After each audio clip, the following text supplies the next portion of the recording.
Hello student, welcome to Commerce Bloom. आज हम इस क्वेश्चन से सीखेंगे करंट रेशियो कैसे कैलकुलेट करते हैं। सबसे पहले फॉर्मूला याद रखेंगे, current ratio is equal to current assets divided by current liability. हम यहाँ पे वैल्यू पुट करते हैं, current assets 1,50,000 and current liability 1,20,000। इसको सॉल्व करके आंसर आ रहा है 1.25:1। अब हम क्वेश्चन में डायरेक्टली तो करंट एसेट्स और करंट लाइबिलिटी नहीं दिए गए हैं, इसीलिए सबसे पहले हम दोनों को कैलकुलेट करना सीखेंगे। सबसे पहले हम करंट एसेट्स निकालते हैं।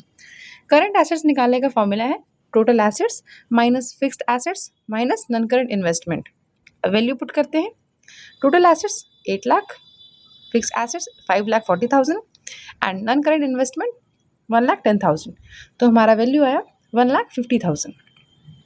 अब करंट लाइबिलिटीज निकालते हैं। यह फॉर्मूला यूज किया है, current liabilities is equal to total assets minus share holders fund minus non current liabilities. Value put करते हैं, हमारा करंट लाइबिलिटी आता है 1,20,000। क्लियर? ओके। इसका मतलब है कि कंपनी के पास हर 1 रुपए की करंट लाइबिलिटी को पे करने के लिए 1.25 के करंट एसेट्स अवेलेबल हैं। ठीक है। अब सवाल ये आता है कि क्वेश्चन में टोटल एसेट्स दिए गए हैं और हम करंट लाइबिलिटीज को निकालने के लिए टोटल एसेट से शेयर होल्डर्स फंड और नॉन करंट लाइबिलिटी को डिडक्ट क्यों किए। ठीक है, तो अकाउंटिंग एक बेसिक इक्वेशन है, assets is equal to share holders fund plus liability.